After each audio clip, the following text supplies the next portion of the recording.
kalau buat kita itu sangat positif ya, karena dengan meningkatnya harga, pasokan itu, apa namanya, merangsang bagi industri nikel dalam negeri untuk, berlomba.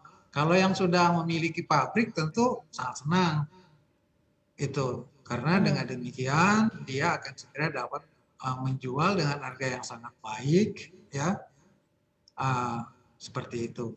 Dan ini juga merembet kepada, value chain-nya, supply chains-nya, termasuk di, sampai di, hulunya, di apa namanya, di tambangnya.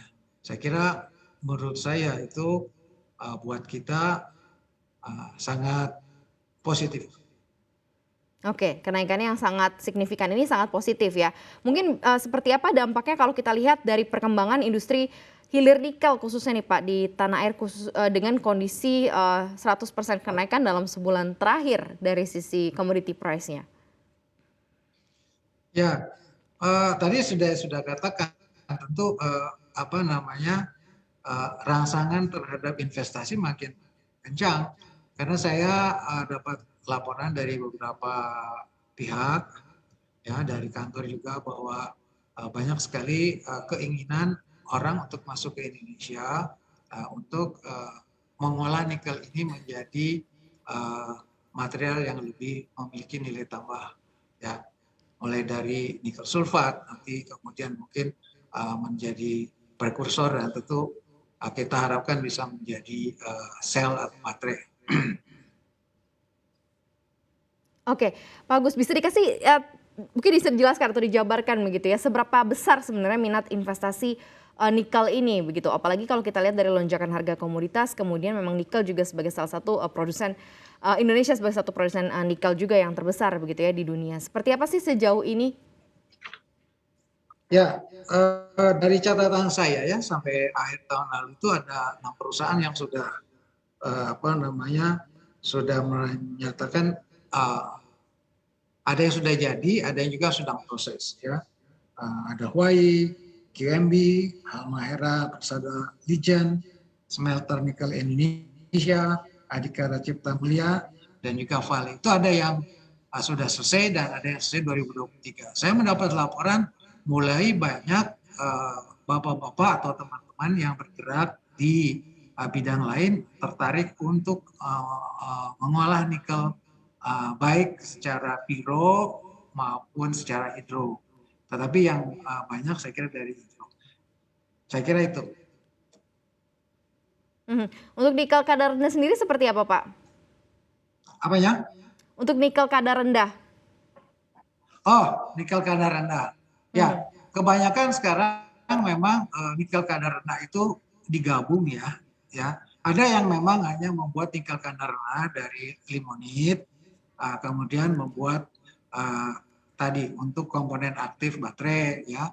Ada yang juga digabung antara yang, kadar tinggi dan kadar rendah. Untuk kadar rendah ini, saya kira itu yang tadi saya sebutkan ya, tercatat, misalnya, dari Jepang sudah mulai datang, dari Korea juga sudah datang, apalagi dari Cina. Seperti apa Anda melihat sebenarnya tren dari, harga yang masih cukup Oke, fluktuatif dari ini? harga. Iya, Ya, sehingga ini harga bisa yang seperti dimanfaatkan untuk sekarang para pengusaha ya, nikel dalam negeri nih, Pak? harga seperti sekarang ini yang terjadi memang extraordinary ya. Ya karena, pertama gini, saya mendapat laporan bahwa selama 2 tahun terakhir ini memang, apa namanya, eee stok daripada nikel dunia ini menurun, ya kan? Kemudian ditambah lagi dengan adanya, apa, perang yang terjadi kira-kira beberapa minggu ini. Jadi memang, kenapa stok itu menurun? Karena, kita melihat bahwa banyak negara yang sekarang sudah mulai mengurangi, apa namanya, ekspor hanya ore saja. Karena mereka Mmm. menyadari hanya mengekspor tanah dibandingkan dengan value added yang bisa diperoleh. Nah ini membuat, pasokan di nikelnya menjadi berkurang. Itu saja sudah naik. Kemudian apa namanya, ditambah dengan, Rusia itu salah satu daripada pemasok besar nikel, ya Mhm. kan. begitu dia berhenti ya otomatis orang mulai agak sedikit panic buying ya, gitu ya. Sehingga otomatis lah supply dan demand kelihatan bahwa harganya sangat tidak terkendali seperti yang tadi digambarkan oleh CNBC. Untuk mengetahui informasi lebih lengkap dan berita terkait, silakan klik link di deskripsi.